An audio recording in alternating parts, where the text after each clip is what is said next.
Buenos días a todos. Buenos días. Para hoy vamos a seguir trabajando las falsas doctrinas. Vamos a comenzar a hablar de un tema que es central en esta parte de falsas doctrinas: el papado. Esa sería la primera parte, el camino hacia la negación del único y verdadero Salvador. Señor Padre Santo, te saludamos en este día, Señor, para alabarte y para glorificarte, Señor, para poner nuestras vidas en tus manos, Señor, que seas tú guiándonos, Señor. Padre, guía esta predicación, Señor. Quita, Señor, toda interpretación errada, Señor. Quita todo orgullo humano, Señor. Que sea tu palabra, Señor, la que se hable en este recinto, Señor, y que sea tu bendito evangelio y que se proclame. Te lo pedimos en el nombre del Señor Jesucristo. Amén y amén. Acompáñenme por favor a Primera de Pedro, capítulo 2, versículo del 1 al 9.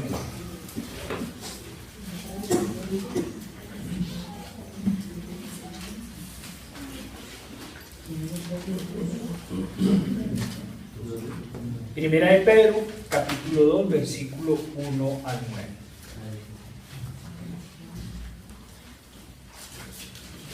Pongámonos de pie, por favor. Dice la palabra del Señor: desechando pues toda malicia, todo engaño, hipocresía, envidias y todas las distracciones, desead como niños recién nacidos la leche espiritual no adulterada, para que por ella crezcáis para salvación, así que habéis gustado la gloria del Señor. Acercándoos a Él, piedra viva, desechada ciertamente por los hombres, mas para Dios escogida y preciosa. Vosotros también, como piedras vivas, sed edificados como casa espiritual y sacerdocio santo, para ofrecer sacrificios espirituales aceptables a Dios por medio de Jesucristo. Por lo cual también contiene la Escritura: he aquí, pongo en mención la principal piedra del ángulo, escogida, preciosa, y el que creyere en él no será avergonzado. Para vosotros, pues, los que creéis, él es precioso. Pero para los que no creen, la piedra que los edificadores desecharon ha venido a ser la cabeza del ángulo, y piedra de tropiezo, y roca que hace caer, porque tropiezan en la palabra, siendo desobedientes, a lo cual fueron también destinados. Mas vosotros sois linaje escogido, real sacerdocio, nación santa, pueblo adquirido por Dios, para que anunciéis las virtudes de aquel que os llamó de las tinieblas a su luz admirable.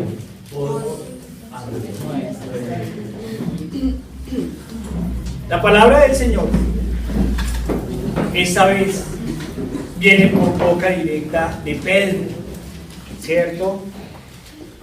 La Iglesia Católica Romana nos ha dicho que Pedro es el primer papa y que ellos han heredado, ¿cierto?, de ese primer papa, que es la roca, que es la piedra, ¿sí?, toda su tradición. Cuando nosotros leemos las cartas de Pedro nos encontramos con una cosa totalmente diferente.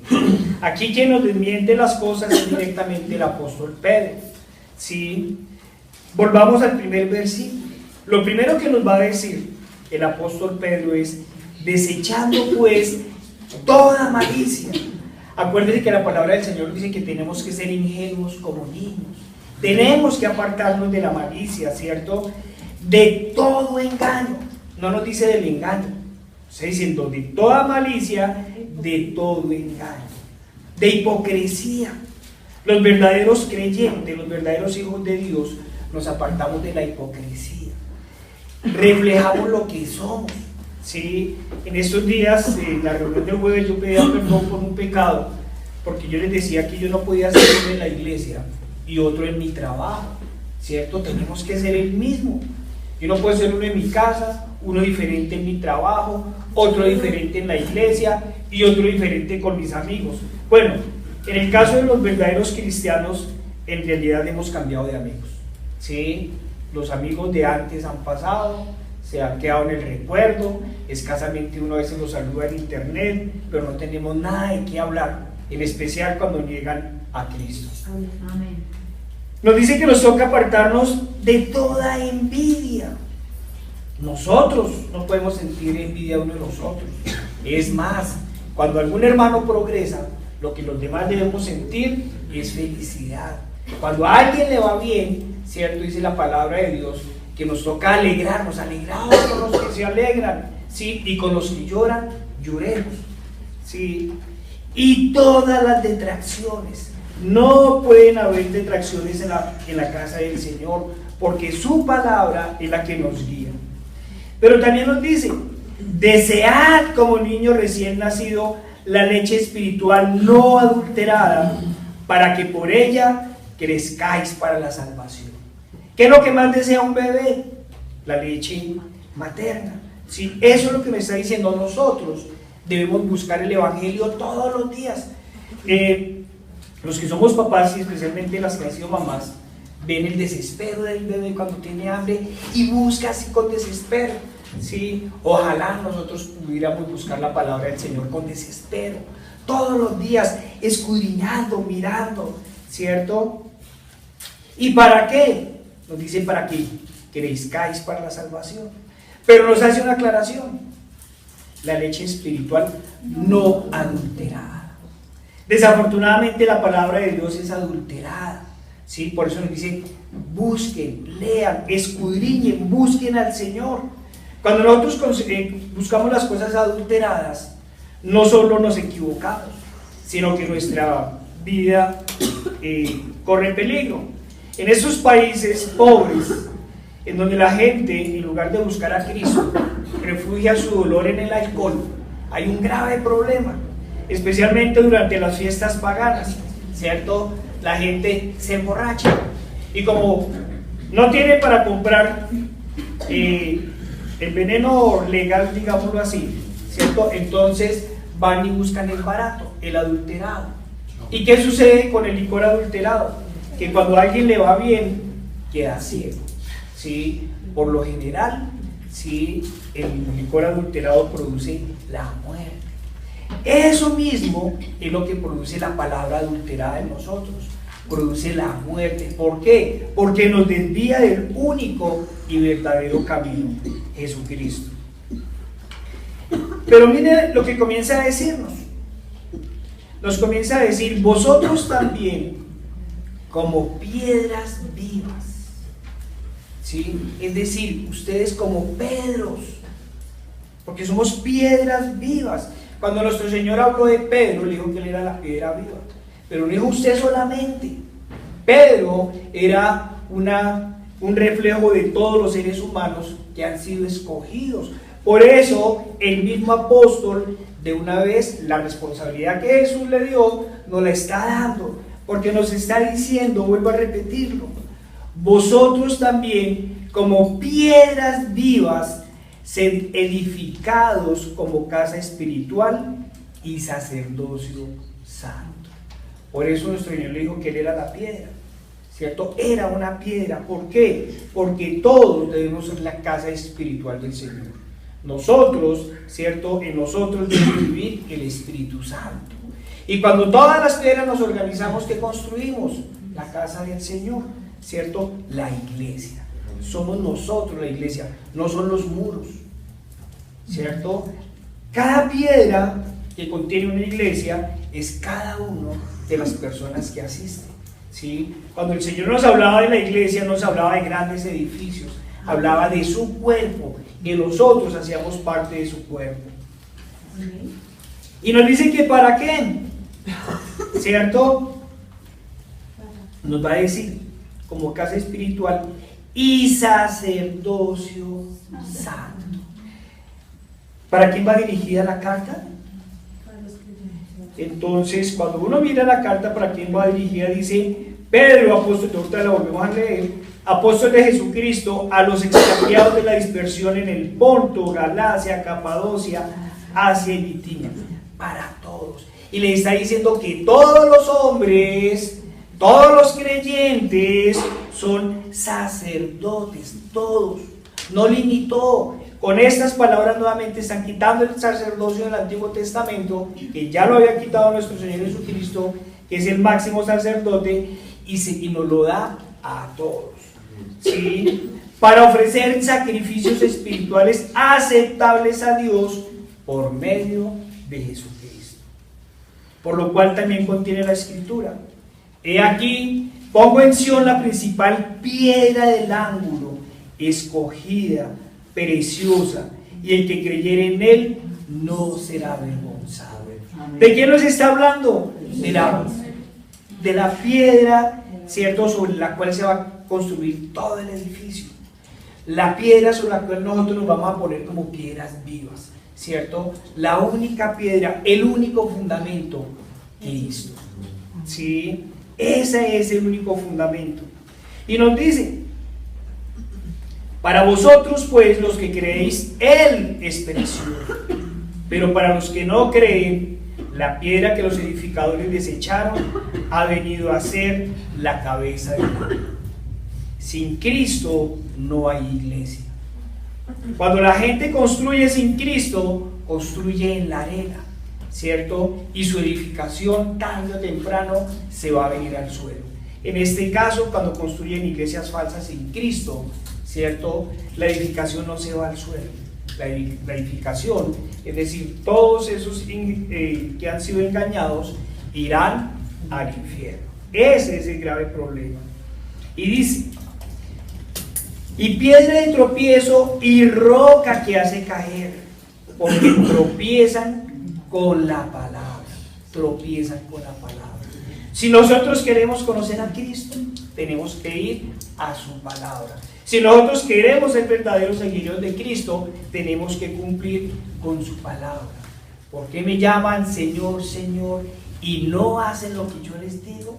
Es lo que nos está diciendo el Señor. Porque tropiezan en la palabra siendo desobedientes, a lo cual fueron también destinados. Mas vosotros sois linaje escogido. Nos está hablando la nueva iglesia, real sacerdocio. Todos los creyentes somos sacerdotes de nuestro Señor, nación santa, pueblo adquirido por Dios. ¿Para qué? Para que anunciéis las virtudes de aquel que os llamó de las tinieblas a su luz admirable. Nos está recordando que tenemos que predicar la palabra. ¿Y cuando predicamos la palabra? A tiempo y a destiempo. Eso es lo que nos está diciendo.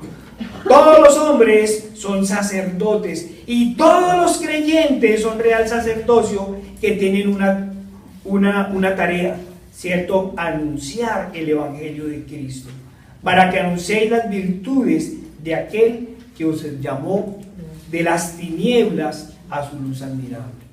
Y de paso nos recuerda el apóstol de dónde nos sacó. ¿De dónde nos sacó el Señor? ¿Cierto? Nos llamó de las tinieblas. Estábamos muertos en delitos y pecados. Estábamos muertos en nuestros orgullos. Estábamos muertos en nuestras satisfacciones mundanas. Eso es lo que nos va a recordar el apóstol. ¿Y qué nos dice el Catecismo Católico? Hablando de el papado, nos dice en el párrafo 881: el Señor hizo de Simón, al que dio nombre de Pedro, y solamente de él, la piedra de su iglesia. Le entregó las llaves de ella, nos cita Mateo 16, 18 y 19. Lo instituyó pastor de todo el rebaño, comillas. Consta que también el colegio de los apóstoles, unido a su cabeza, recibió la función de atar y desatar dada a Pedro. Este oficio pastoral de Pedro y de los demás apóstoles pertenece a los cimientos de la iglesia, que se continúa en los obispos bajo el primado del Papa. Entonces, ¿qué nos están diciendo acá?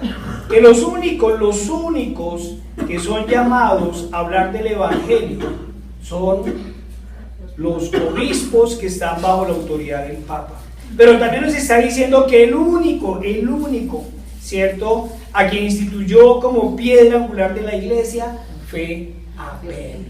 Cuando nosotros leemos lo que nos dice Pedro, vemos la gran contradicción, ¿cierto? Es una gran contradicción. Cuando Pedro escribe y se presenta, si esto que acabamos de leer fuera cierto, Pedro diría: Pedro, cabeza de la iglesia, único escogido para proclamar el evangelio. Pero cuando nosotros miramos 1 Pedro 1:1, acompáñenme por favor.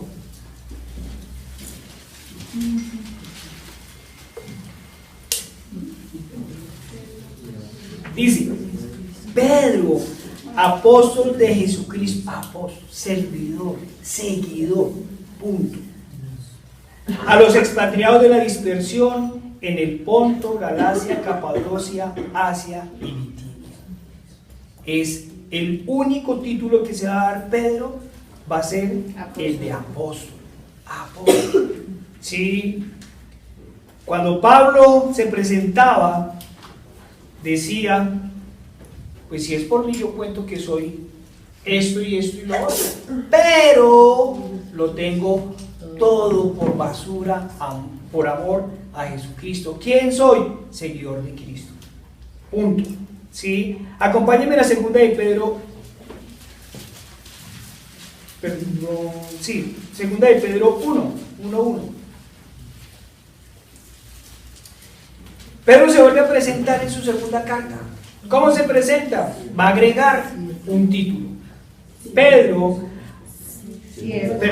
Simón Pedro, siervo y apóstol de Jesucristo, a los que habéis alcanzado por la justicia de nuestro Dios y Salvador Jesucristo, una fe igualmente preciosa para la nuestra. Que la nuestra. ¿Cuál es el nuevo título que se da Pedro? Siervo. Somos doulos, como lo decía en una predicación Mayé. La palabra doulos no significa realmente siervo, significa esclavos. O somos esclavos de Cristo, o somos esclavos, en este caso, del anticristo. No hay término medio. Sí, no hay término medio. Pero nos dice que hay una fe, es lo primero que nos va a decir el apóstol Pedro. Entonces, cuando nosotros leemos la primera carta de Pedro, nos damos cuenta que no hay una piedra, que hay varias piedras, hay multitudes de piedras, pero que solo hay una roca, Cristo. Acompáñenme a Mateo 21:42. Una y otra vez la Escritura nos va a ratificar, ¿cierto?, que la piedra escogida, la piedra seleccionada, ¿cierto?, la cabeza de ángulo es Cristo. Jesús le dijo: ¿nunca leíste las Escrituras? La piedra que desecharon los edificadores ha venido a ser la cabeza del ángulo. El Señor ha hecho esto, y es cosa maravillosa a nuestros ojos. Sí, es maravilloso el Señor a nuestros ojos. Eso es lo primero que tendríamos que preguntarnos. Acompáñenme por favor al Salmo 118:22.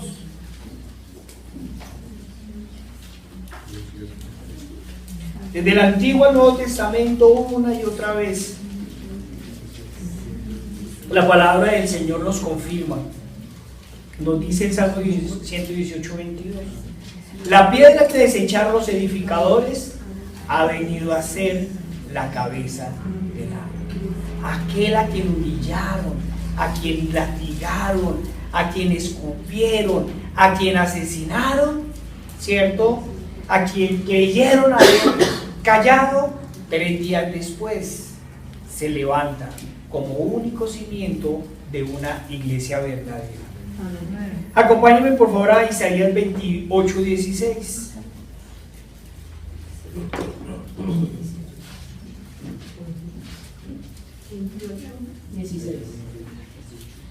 Por tanto, Jehová el Señor dice así: he aquí que yo he puesto en Sión por fundamento una piedra, piedra probada, angular, preciosa, de cimiento estable. El que creyere no se apresure. Por eso es la roca angular, porque es estable, porque fue probada.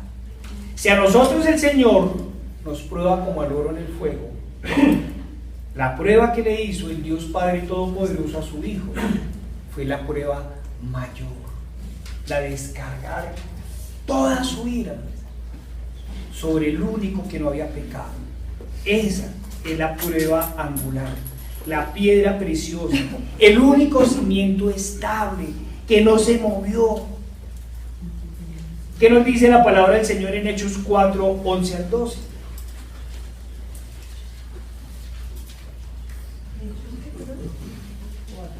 Hechos 4, 11 al 12.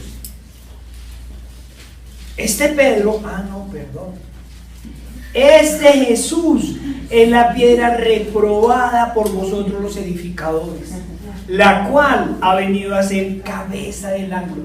Este Jesús es la piedra mayor, es el cimiento sobre el cual se van a establecer las otras piedras.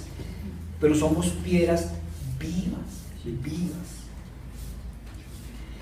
Y nos dice la palabra del Señor: y en ningún otro hay salvación, porque no hay otro nombre bajo el cielo dado a los hombres en que podamos ser salvos. Queda totalmente claro, podríamos leer, o sea, si nosotros miramos los versículos bíblicos que nos hablan de quién es la roca, ¿cierto? Podríamos demorar el resto de la predicación y no terminaríamos. Pero aquí nos hablaron de atar y desatar, y de las llaves del reino, ¿sí? Yo a veces no entiendo algunas iglesias. Dicen que es el centro, ¿cierto? Pero de su iglesia, pero lo terminan convirtiendo en el portero del cielo, ¿sí? Cuando nosotros leemos la historia del pobre y Lázaro, ¿cierto? Del rico y Lázaro, perdón, nosotros, pues yo no vi que hubiera portero. Es más, ¿cierto? Nos hablaban del seno de Abraham, Si hay algo importante en el Antiguo Testamento cuando se hace referencia al cielo, es en el seno de Abraham. En el Nuevo Testamento vamos a mirar cómo hacemos para llegar al cielo. La primera pregunta es: ¿cómo llevamos a la gente al reino de los cielos? Solo hay una forma: por medio de la predicación de la palabra, por medio del evangelio de Cristo. Cuando nosotros llevamos a la gente a Cristo, a su palabra, al arrepentimiento, y le contamos que Dios nos dio un regalo inmerecido, ¿cierto? Un regalo que ninguno de nosotros nos merecíamos, porque es por gracia, ¿cierto? Entonces los vamos a llevar. Y cuando los vamos a llevar, entonces en el reino de los cielos se halla una puerta. Hay una gran puerta, la única puerta. Acompáñenme por favor a Juan 10:9.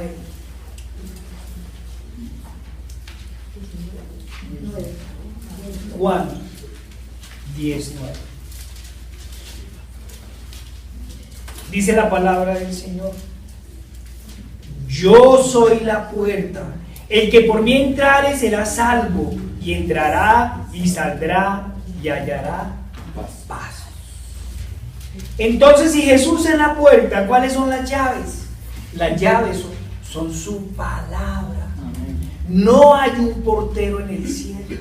Y si hubiera un portero en el cielo, ¿cierto? La puerta comenzaría en la tierra y nosotros seríamos los porteros, porque estamos llevando la llave del reino de los cielos. Estas son las únicas llaves del reino de los cielos que hay. Y los depositarios, como lo vimos al principio de la carta, somos todos los creyentes. Somos todos los creyentes. ¿Sí? Por eso, nosotros aquí preguntaríamos: ¿a quién encomendó el Señor la predicación de la palabra? A todos, nos dio la gran comisión. ¿Sí? Entonces podríamos nosotros asegurar que las llaves del cielo las tenemos todos los creyentes, y que la única llave que nos abre las puertas del cielo es la palabra del Señor. Amén. Pero también nos dicen que les dio el poder de atar y desatar, ¿cierto? Cuando nosotros pensamos en eso de atar y desatar, podríamos pensar en varias cosas. Los que escuchen la palabra en la tierra y por medio de ella sean salvos, serán recibidos en el cielo. Cuando nos dicen que tenemos el poder de atar y desatar, nos están diciendo que cuando nosotros predicamos en la tierra, cuando alguien, el Señor lo llama en la tierra, es confirmado en el cielo. Ese es el único poder de atar y desatar. No tenemos poder, nadie tiene el poder de perdonar pecados como ellos lo afirman, porque el único que conoce el corazón humano es Dios, ¿cierto? El único, y si usted mira toda la escritura, el único que le decía, tus pecados quedan perdonados, vete y no peques más, era Jesús, ¿sí? ¿Qué hacían los demás apóstoles? Llevaban a la gente al arrepentimiento, los llevaban, ese era el poder que tenían, ¿cierto? Y cuando la gente se convertía con el favor de Dios, decía, estos son salvos. Y eso que afirmaban en la tierra, que eran salvos, se veía después en el cielo, ¿sí? ¿Y por qué se veía en el cielo? Porque se confirmaba la fe de los creyentes. Y los que no, y los necios y contumaces, los que por su dureza de corazón, en especial por su orgullo, por su amor a la idolatría y por su pecado, no creyeren en la tierra, a ellos les será cerrada la puerta del cielo. Ese era el poder que tenía. Usted no creyó, se va a condenar. Lo decía el apóstol y después se confirmaba. ¿Él lo condenaba? No, el apóstol no lo condenaba. Usted no creyó en el verdadero Dios, en el único camino, entonces las consecuencias de su pecado son muerte, la perdición, ¿sí? Acompáñenme por favor a Deuteronomio 21:18.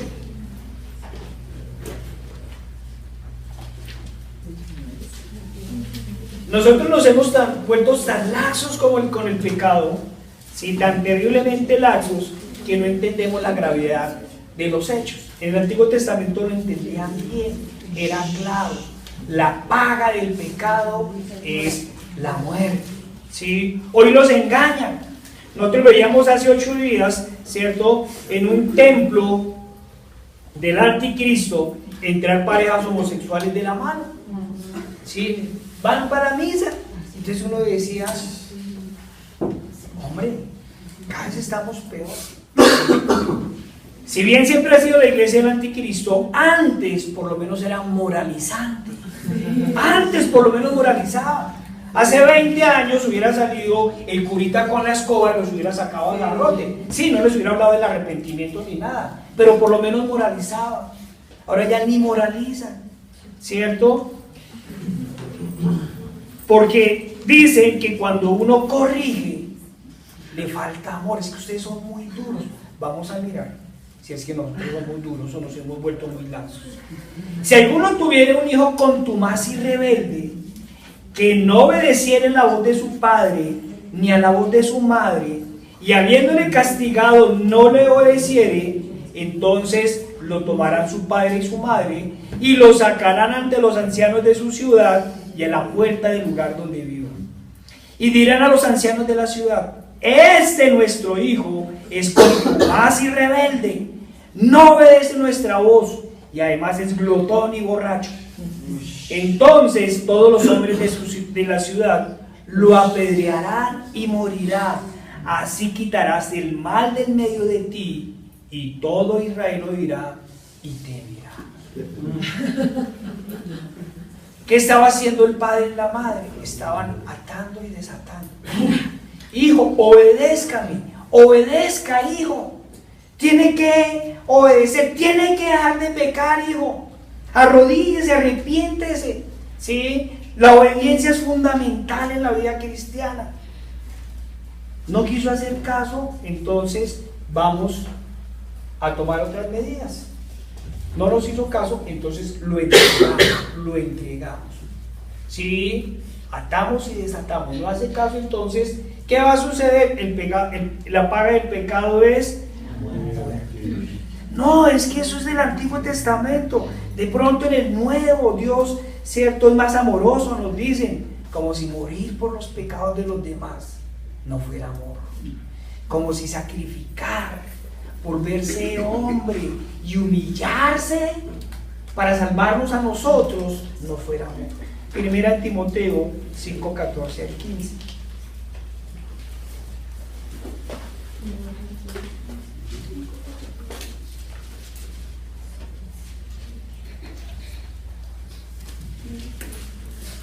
Primera Timoteo 5:14 al 15. Quiero pues que las jóvenes se casen, críen hijos, gobiernen la casa, que en ninguna ocasión den al adversario para maldecir, porque ya algunas han vuelto atrás en pos de Satanás. Han desobedecido, ¿y qué sucede? No eran cristianas, no eran hijos de Dios. ¿Cuál es el castigo? La muerte. Sí, han vuelto atrás en pos de Satanás. Devolvámonos un poquito, 1 Timoteo 1, 18 al 20.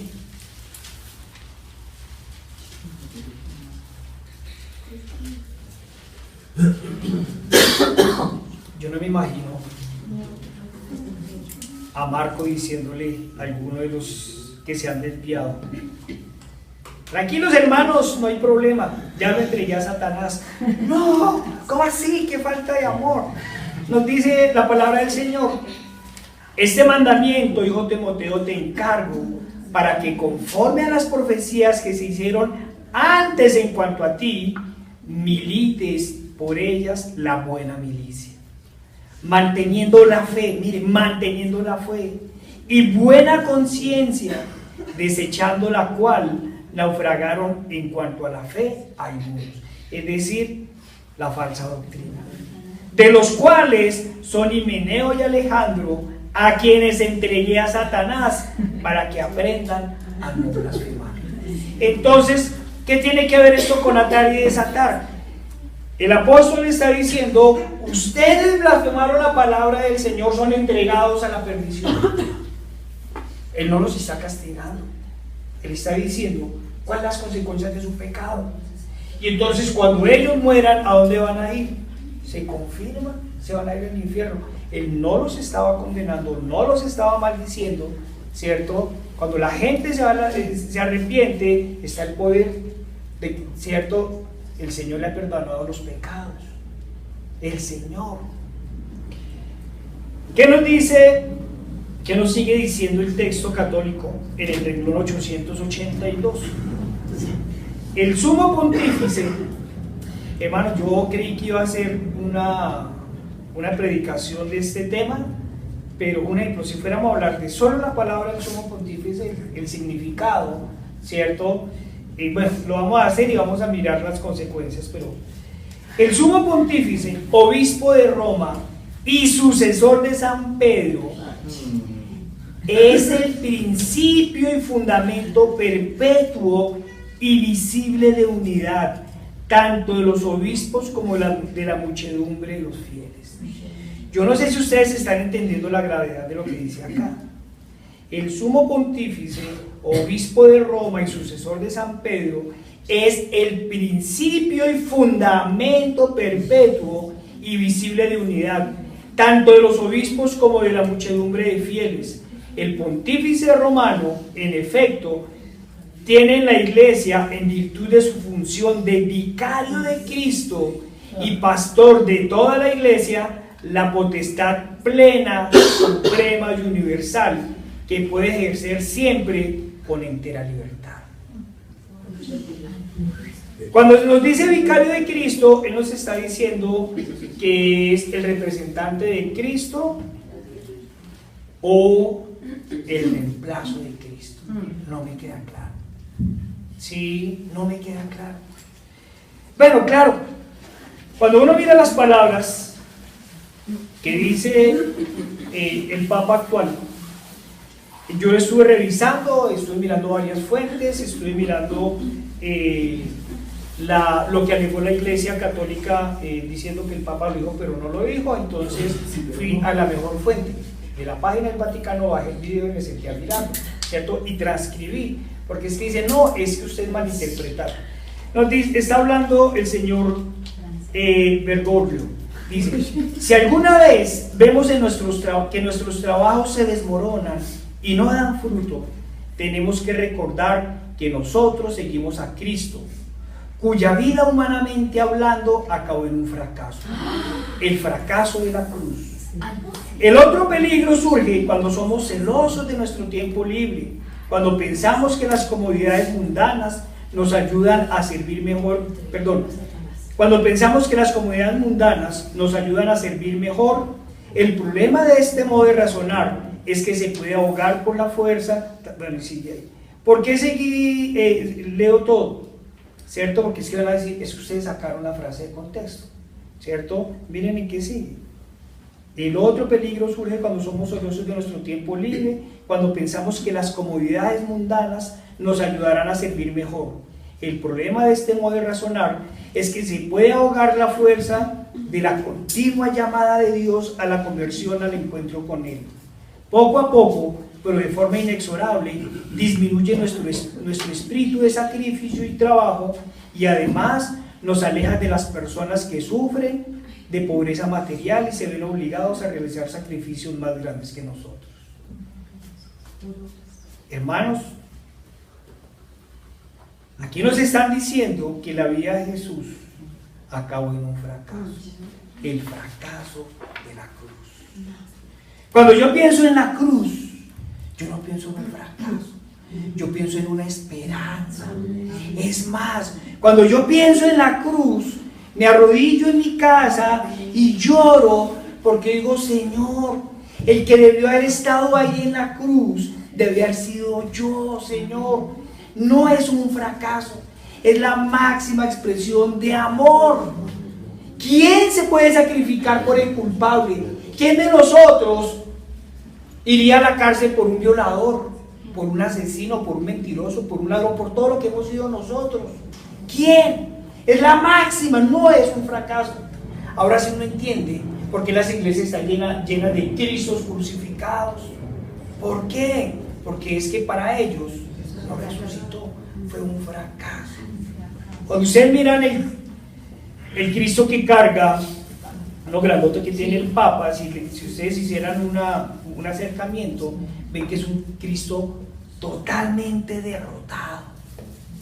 La única derrota que hubo en la cruz fue la derrota de la muerte, la derrota del pecado, es la única derrota. Amén. ¿Sí? Claro, ¿qué sucedió? Que ellos, ahora sí uno entiende la Iglesia Católica, ahora sí uno la entiende, ¿cierto? Creen que no resucitó. ¿Qué nos dice el apóstol Pablo? Si Jesús no resucitó, vana es nuestra fe, vana. ¿Sí? Nosotros fuimos salvados, lo que para ellos, ¿cierto?, es un fracaso, para nosotros es una esperanza, es la única esperanza. Sí, Cristo fue crucificado, no lo crucificaron, no lo fueron a capturar, Él se entregó voluntariamente, se entregó, ¿sí? No huyó. De esta forma entregas a su Señor, le dijo a Judas, ¿sí? ¿Y qué le dijo al que sacó la espada? Lo reprendió, no, estése quieto, se entregó, es la máxima expresión de amor, pagó por nosotros, ¿cierto? Y entonces uno llora de tristeza, de saber que y de alegría porque los que hemos estado allá éramos nosotros. Pero ¿qué sucedió? Que resucitó. Amén. Si 2017 años después estamos acá, es porque resucitó, porque dividió la historia de la humanidad, antes de Cristo, después de Cristo. Hasta los ateos han tenido que aceptar la existencia de Cristo, por lo menos la existencia histórica, ¿sí? Y cuando nosotros nos miramos, cuando cada uno de nosotros miramos cómo ha cambiado nuestra vida, descubrimos que el Señor sí resucitó y que nos sacó de la muerte y que nos ha traído a la vida. Amén. ¿Cómo pues pueden decir que es un fracaso? Si es la máxima expresión de amor, es la máxima esperanza y la única y verdadera esperanza que tenemos, la resurrección. ¿Sí? Acompáñenme a 1 Corintios 3:11.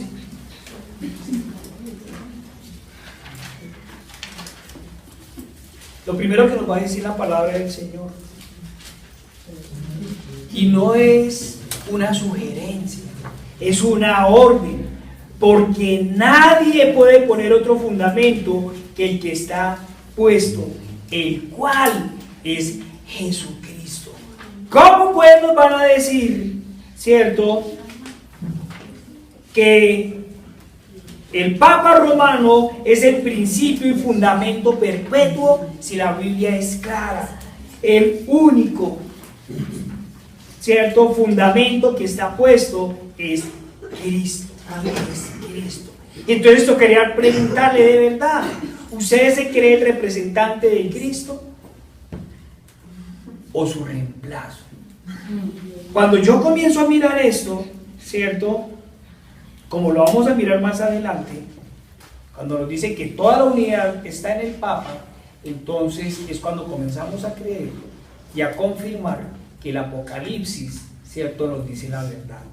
Todos se unirán y olvidarán al único que dio su vida por ellos. Juan 13 nos dice en el versículo 16.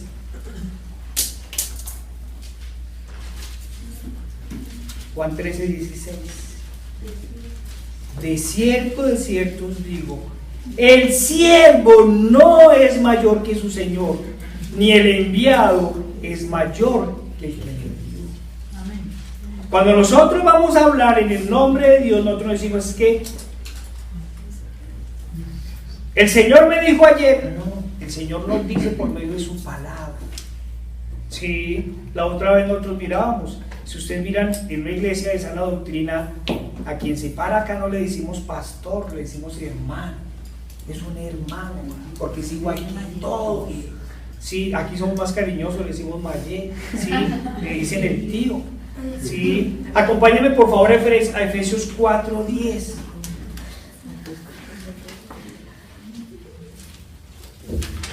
Nosotros somos simples esclavos de Cristo. Amén. Algunos se escandalizan cuando nosotros decimos somos un instrumento. Yo cuando me voy a parar acá le digo, Señor, úsame, soy tu instrumento. ¿Sí? Entonces no hay santos, no hay vírgenes. María fue un instrumento de Dios, fue una mujer virtuosa.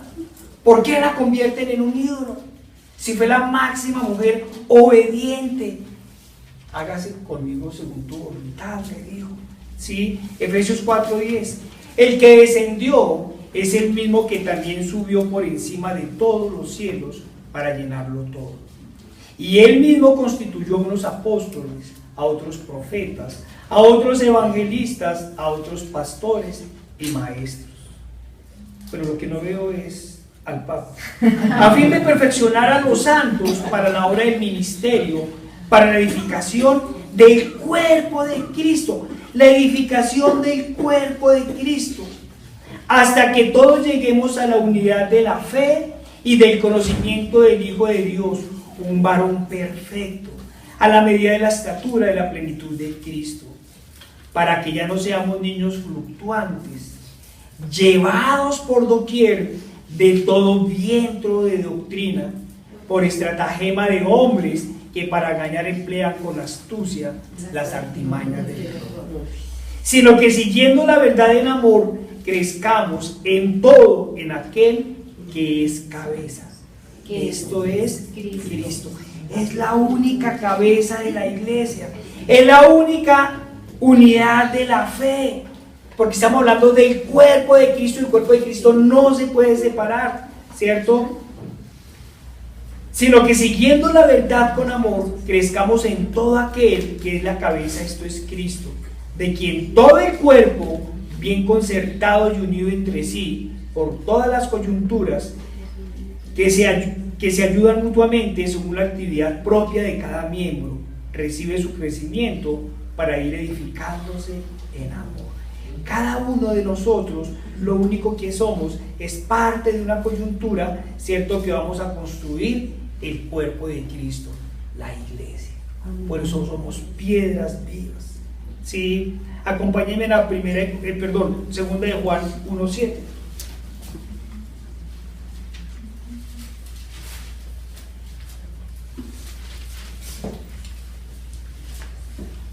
Porque muchos engañadores han salido por el mundo, que no confiesan que Jesucristo ha venido en carne. Quien esto hace es el engañador y el anticristo. Mirad por vosotros mismos, para que no perdáis el fruto de vuestro trabajo, sino que recibáis galardón completo. Cualquiera que se extravía y no persevera en la doctrina de Cristo, no tiene a Dios. El que persevera en la doctrina de Cristo, este sí tiene al Padre y al Hijo. Si alguno viene a vosotros y no trae esta doctrina, no le recibas en casa ni le digas bienvenido. Porque el que le dice bienvenido participa de sus malas obras. Sí, tenemos una doctrina. ¿Y por qué tenemos una sola doctrina? Porque tenemos un solo Salvador. Porque hubo un solo sacrificio, un sacrificio completo, perfecto, que nos lavó de nuestros pecados, que nos llamó al arrepentimiento. Aún hoy, todos los días seguimos llorando, dando gracias y pidiendo perdón a nuestro Señor, porque aún no hemos podido apartarnos del pecado. Y muchos de nosotros compartimos un pecado grave, el orgullo, la altivez. Sí. Nos preguntan, acompáñenme por favor a 1 Corintios 10:13.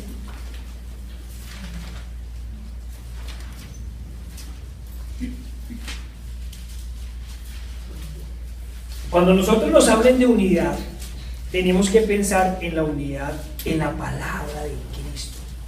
Que cualquier unidad de que nos digan sea desde el Evangelio de Cristo, desde el único y verdadero Salvador.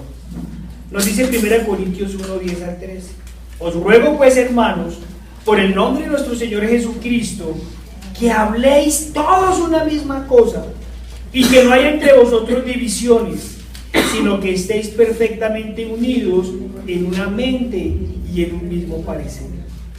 Porque he sido informado acerca de vosotros, hermanos míos, por los de Cloé, que hay entre vosotros contiendas.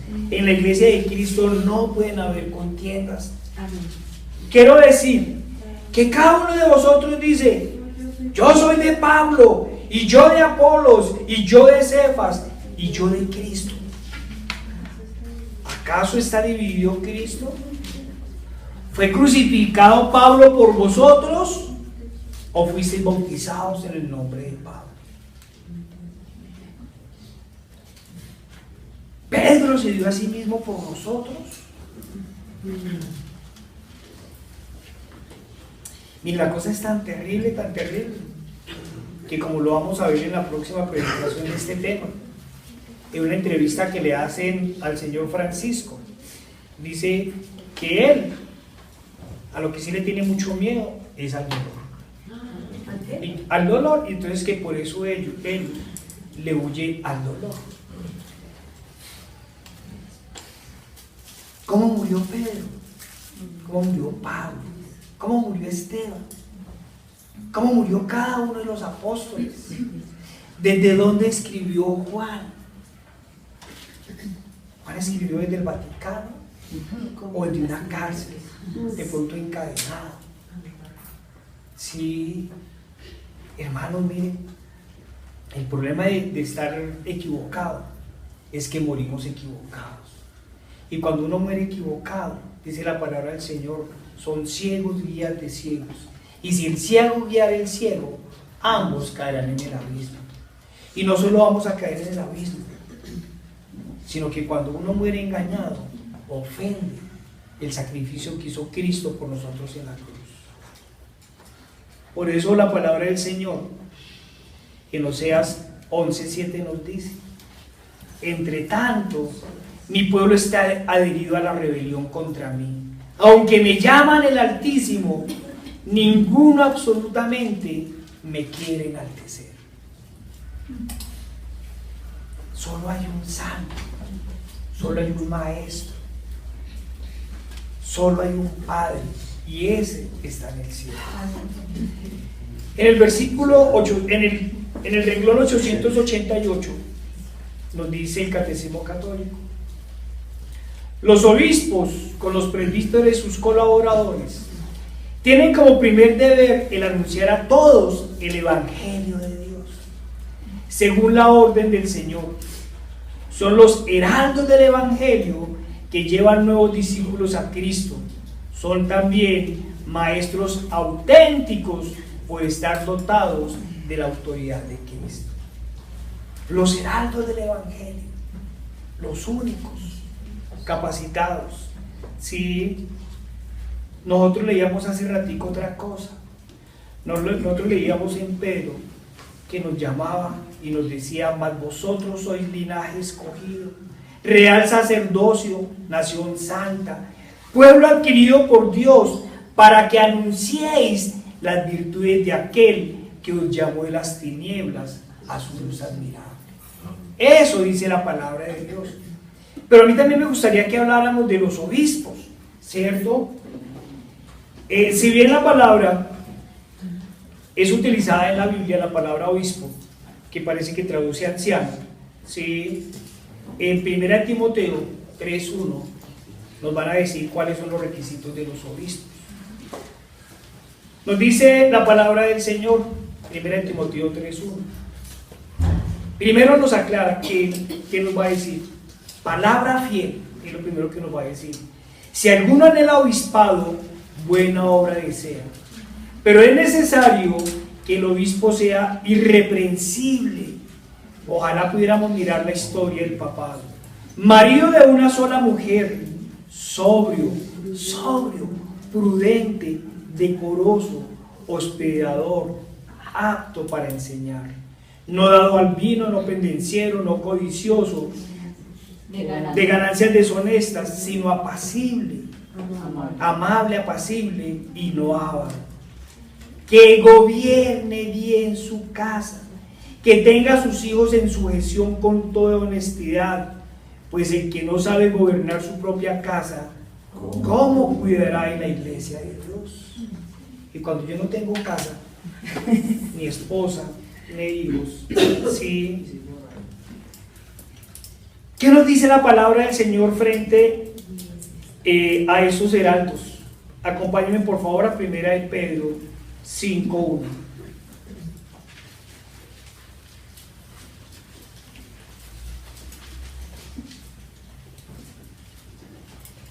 Primera de Pedro 5:1 dice, está hablando Pedro: ruego a los ancianos que están entre vosotros, yo anciano también, con ellos, y testigo de los padecimientos de Cristo, que soy también partícipe de la gloria que será revelada. ¿Cuántos títulos se ha dado Pedro? ¿Cuántos títulos?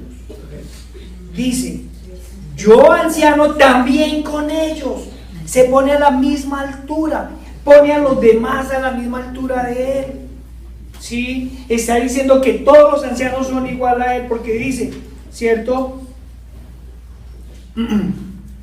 Yo anciano también con ellos y testigo de los padecimientos de Cristo. La única diferencia que hace es que él fue testigo de los padecimientos de Cristo. ¿Y qué dice en el versículo 2? A los ancianos: apacentad la grey de Dios que está entre vosotros, cuidando de ella, no por fuerza, sino voluntariamente. Y miren lo que le dice a los de la teología de la prosperidad: no por ganancia deshonesta, sino con ánimo pronto, no como teniendo señorío sobre los que están a vuestro cuidado, sino siendo ejemplos de la grey. Acordémonos que la Iglesia Católica, hay otro pasaje que cogen donde comienza a decirle el Señor a Pedro: Pedro, ¿me amas? Sí, Señor. Pedro, ¿me amas? Y entonces se pone triste Pedro y le dice: apacienta mis ovejas. Por eso dice que fue únicamente a él. ¿Qué nos está diciendo acá? No, la orden se la está dando a todos los ancianos, ¿sí? Pero lo primero que le dice a los ancianos, a todos los líderes de las verdaderas iglesias, ¿cierto?, es que tiene que cuidar a la grey de Dios, que no sea por fuerza, sino voluntariamente, no por ganancias deshonestas, sino con ánimo pronto, no como teniendo señorío sobre los que están a vuestro cuidado, sino siendo ejemplo de la grey. Si alguien tiene que ser humilde, es el que dirige una iglesia. Si alguien tiene que estar al servicio de todos, es el que dirige una iglesia. ¿Sí? Que si alguien a las 2 de la mañana tiene un problema gravísimo, una desgracia, lo llame. ¿Sí? ¿Y qué tiene que hacer el verdadero pastor? Atender a su oveja. ¿Sí? Alguna vez, y eso que yo era ateo, me llamó una estudiante a despedirse a las 12 de la noche. Después de hablar con ella mucho tiempo, se estaba despidiendo porque se iba a suicidar. Y gracias a Dios no sucedió. Sí, y yo decía, si uno como ateo hacía una cosa de esas, de recibir una llamada a las 12 de la noche. Sí, yo no me imagino uno llamando al Vaticano a las 12 de la noche. Sí. No teniendo señorío. Mire, lo primero que nos dice es, ¿qué es lo que nos dice la palabra del Señor? Que tenemos que mirar a los demás como superiores a nosotros, ¿sí? Yo insisto, aquí porque uno le pelea con la gente y dice, pásense para adelante, ¿sí? Acordémonos, cuando habla Santiago, lo primero que hace Santiago, ¿cierto?, es una crítica a los ricos, llorad y aullad por las desgracias que se os vienen. Y después también nos dice que en la iglesia de Dios no puede haber acepción de personas. Si viene alguien elegante con anillo de oro y tú le dices, siéntate, sigue acá en este puesto. Y si viene alguien humilde y le dices, ven, hazte por allá, no estamos haciendo acepción de personas. Si alguien escucha el evangelio de Cristo, son los pobres y los humildes, ¿sí?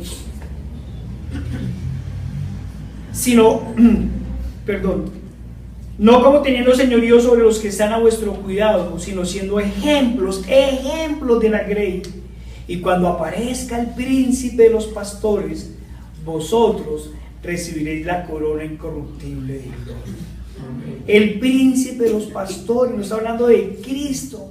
Igualmente, jóvenes, estad sujetos a los ancianos, y todos sumisos unos a otros, revestidos de humildad, porque Dios resiste a los soberbios y da gracia a los humildes.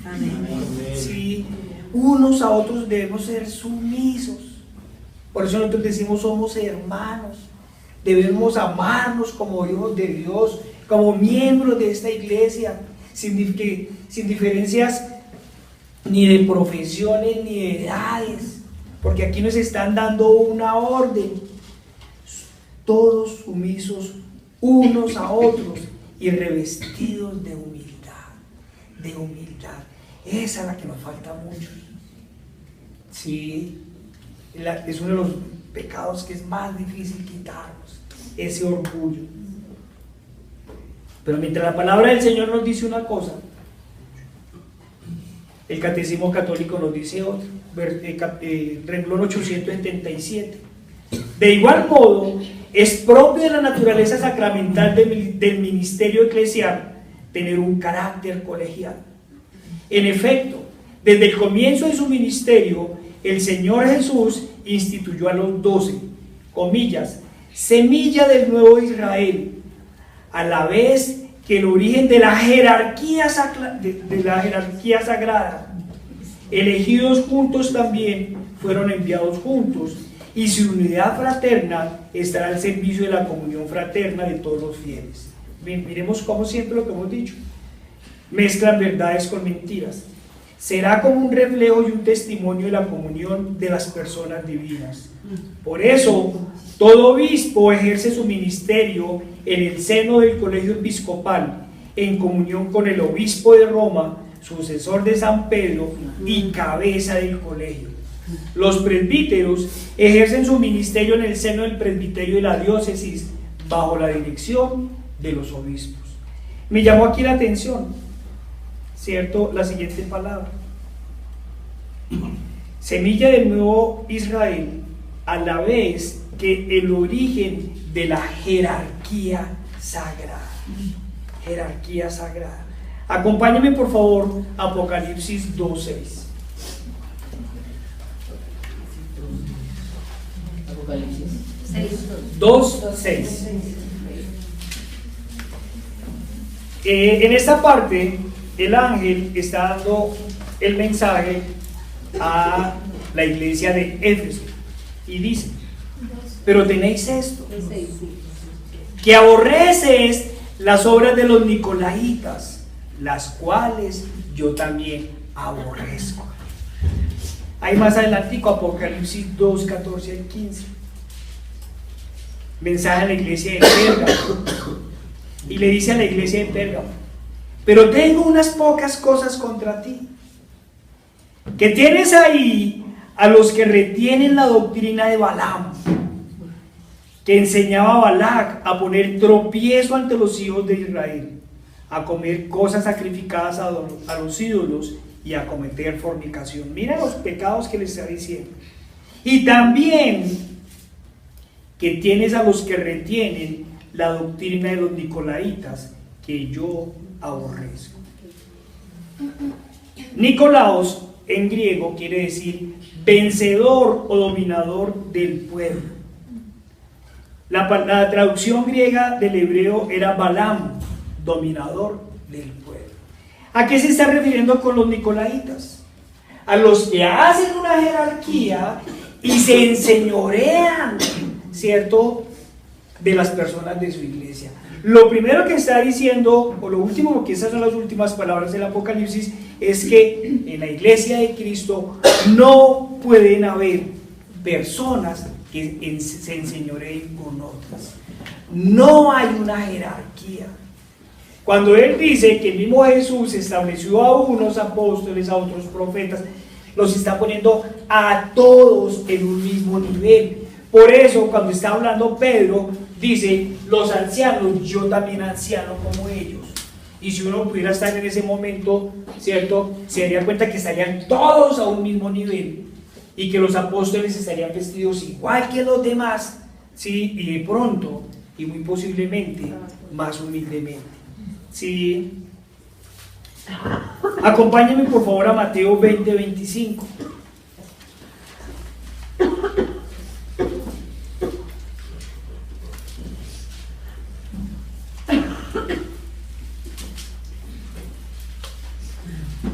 Mateo 20:25. Entonces Jesús, llamándolos, dijo: sabéis que los gobernantes de las naciones se enseñorean de ellas, y los que son grandes ejercen sobre ella potestad. Mas entre vosotros no será así, sino que el que quiera hacerse grande entre vosotros será vuestro servidor. Y el que quiera ser el primero entre vosotros será vuestro siervo, que en realidad será vuestro esclavo. Como el Hijo del Hombre no vino para ser servido, sino para servir y para dar su vida en rescate. Pero aquí nos hablaban de la semilla del nuevo Israel.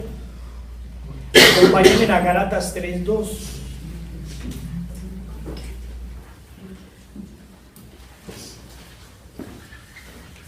¿Cuál es la semilla del nuevo Israel? En la palabra del Señor nos dice lo siguiente: ya no hay judío ni griego, no hay esclavo ni libre, no hay varón ni mujer, porque todos vosotros sois uno en Cristo. Amén.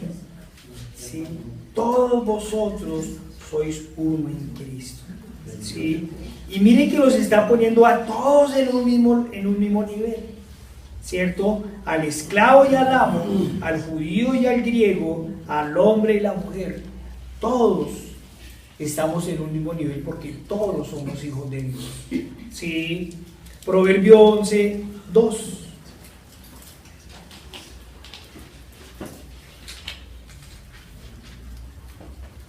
cuando viene la soberbia, viene también la deshonra, mas con los humildes está la sabiduría.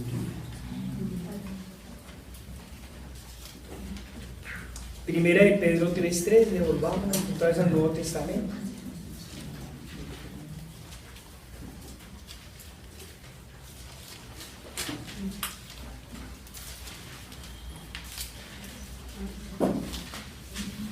Vuestro atavío no sea el externo de peinados ostentosos, de adornos de oro o de vestidos lujosos, sino el interno, el del corazón, en el incorruptible ornato de un espíritu afable y apacible, que es de grande estima delante de Dios. A esto nos ha llamado el Señor, ¿sí? A ser humildes de espíritu. Colosenses 3, 12 al 17. 12, perdón. Colosenses 3, 12.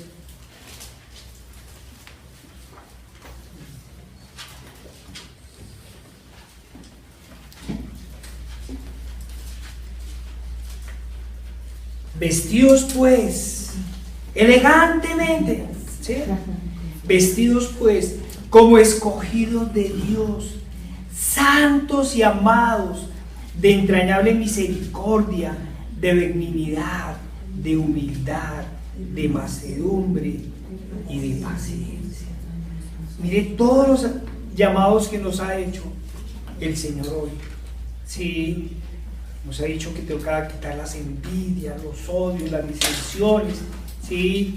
Y que tenemos que vestirnos como escogidos de Dios, santos y amados, de entrañable misericordia, de benignidad, de humildad, de mansedumbre y de paciencia.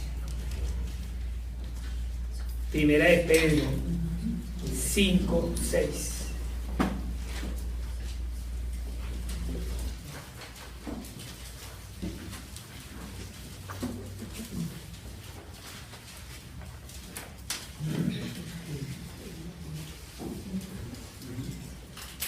Humillaos pues bajo la poderosa mano de Dios, para que Él os exalte cuando fuere el tiempo. ¿Qué nos toca hacer hoy? Humillarnos, humillarnos. Humillarnos es lo que nos llama el Señor. El que se humille será ensalzado y el que se ensalce será humillado. Primera de Corintios 3:3.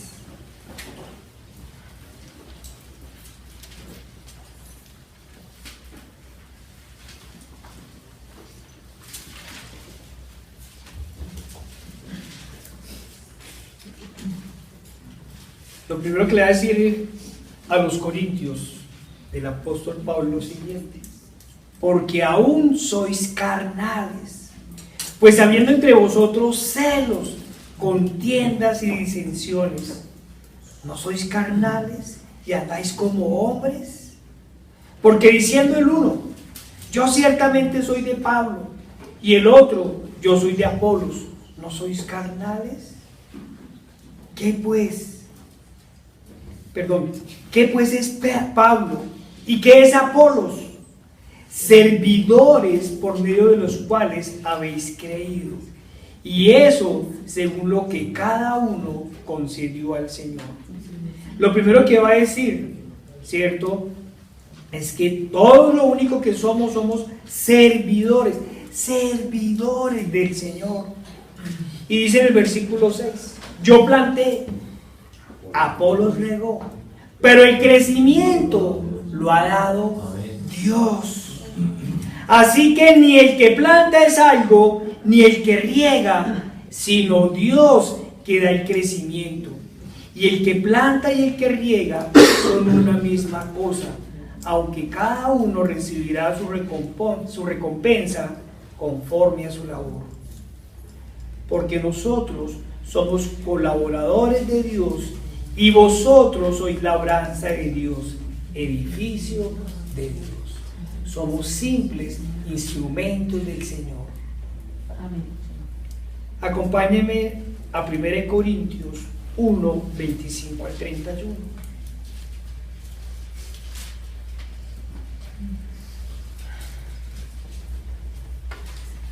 ¿Por qué el Señor nos llama a humillarnos?